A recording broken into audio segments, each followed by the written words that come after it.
Hi there, my name is Allie Bauer and I'm going to be talking about my program pathway. So my program pathway is going to be an intern. I'm going to be a standard teaching intern, and I chose this option because I would like to pursue my teaching certification while earning an income. I will be a salaried teacher of record for 4 terms, meaning that I will assume immediate and full teaching responsibilities in management of the classroom. I plan to start my internship at the school I currently sub for in August. Hopefully, I will be a teacher of record in a kindergarten class, but will take any grade, of course.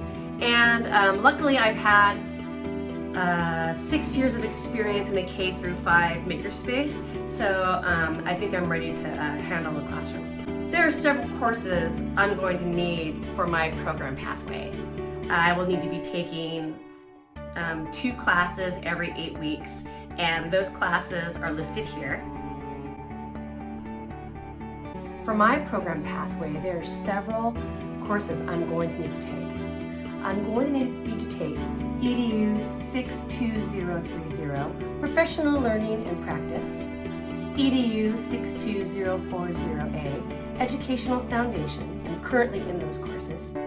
I will also need to take EDU 62350, Content Knowledge and Instructional Practice 1, Elementary Methods, EDU 62460, Clinical Practice 1, Planning. I will need to take TCH 76220, Critical Thinking for Teachers, TEL 71710, Educational Technology, TCH 76860, Introduction to Research, EDU 62340, Content Knowledge and Instructional Practice, 5, Math, Pedagogy and 21st Century Approaches.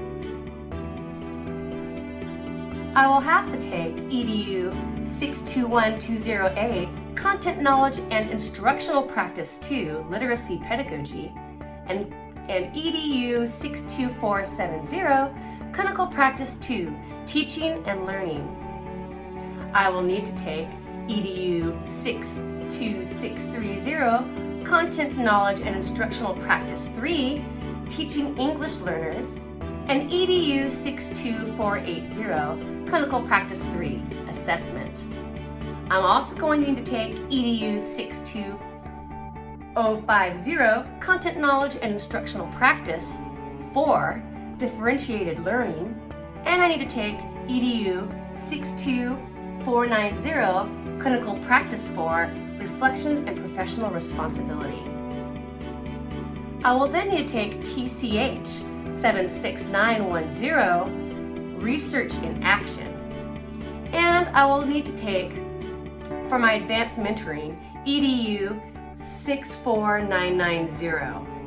Several of these courses will require me to have a placement and a complete clinical practice hours. So those classes are listed here. And I'm going to need Content Knowledge and Instructional Practice 1, Elementary Clinical Practice 1, Planning. I will need Content Knowledge and Instructional Practice 2, Literacy Pedagogy, and Clinical Practice 2, Teaching and Learning.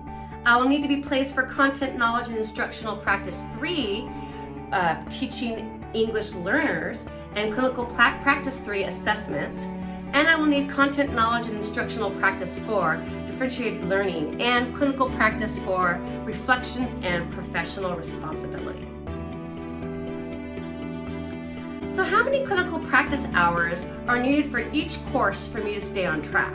Well, I'm going to need 150 hours per clinical practice course to stay on track.